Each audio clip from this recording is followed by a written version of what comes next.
Uy, wag daw gawing kanin ng pulutan. Ba't kasi karamihan ng masarap na pulutan, eh, masarap din sa kanin. Tulad na lang nitong chicharong bituka at chicharon bulaklak. Alam mo ba na kaya mo rin yang gawin sa bahay? Madali pa to sa easy, tuturuan ka ni Tipsy. Let's go! Yo, welcome to Pimp Your Food.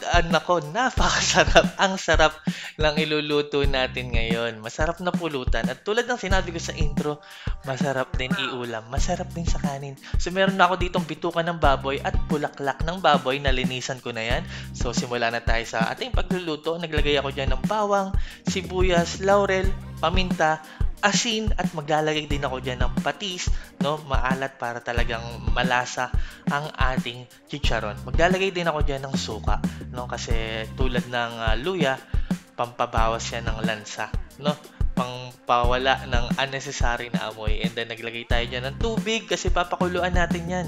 Medyo matagal kaya sa kalandi uling ko yan isasalang. Pero kung meron kayong pressure cooker, yun ang gamitin nyo. Ayan, nakapagpabaga na ako dito. Sasalang ko na at papakuluan ko yan ng 1 oras. No? Kapag kumulo, doon tayo mag-start ng bilang. Ayan, 1 oras para malambot talaga. Ayan, kumukulo na. Takpan ko lang ulit. At pagkatapos ng 1 oras, ayan, ganyan ang itsura niya. Pwede na natin yan hanguin at palamigin. Lambot na yan. Malambot para siguradong malutong kapag ating pinirito. Alright, ayan, hanguin lang natin. Palamigin kasi nga kailangan natin yan hawakan. Yung tipong nahawakan na natin dahil yan ay ating hihiwain. Diba? Ayan, alright. Once na malamig na, alright, simulan na natin sa paghihiwa. Gaano kalaki? Depende kung saan nyo gagamitin, no? Kung uulamin nyo, kahit lakihan nyo na yung hiwa. Pero kung pupulutanin nyo, ayan, liitan nyo lang tulad yan. Maliit na yan, no? Kasi pag pinirito natin yan, uurong pa yan. Liliit pa. 'Di ba?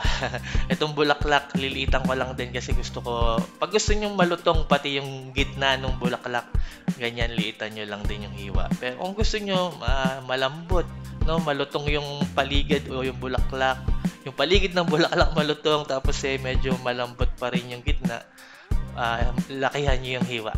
Alright, so habang hinihiwa natin yan, mabilis lang to, no? Shoutout lang ako sa sponsor nitong video. Thank you!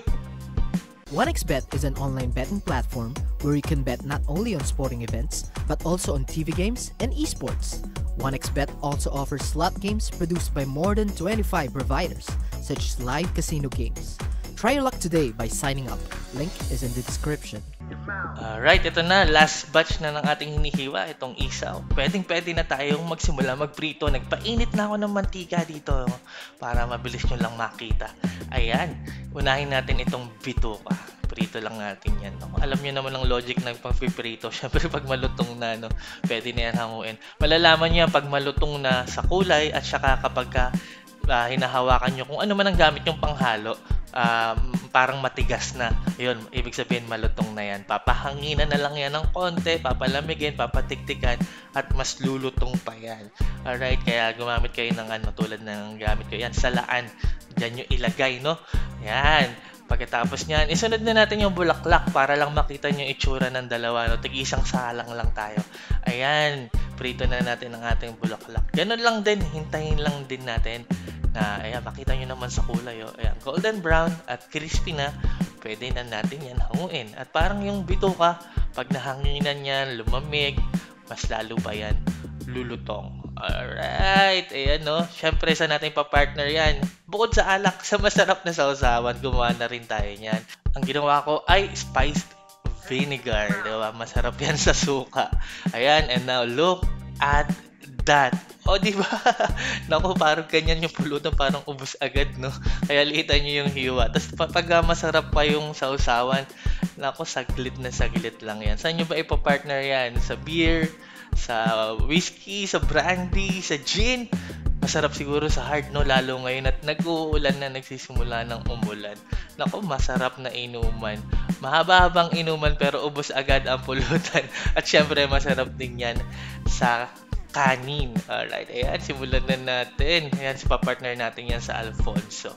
Alright, maraming salamat sa panonood. No? Para sa marami pang recipes, huwag niyo kalimutan mag-subscribe sa aking YouTube channel, Tipsy Goes Random. Mag-follow kayo sa aking Facebook page, Pimp Your Food, follow nyo ako sa TikTok at Kev_Andrade.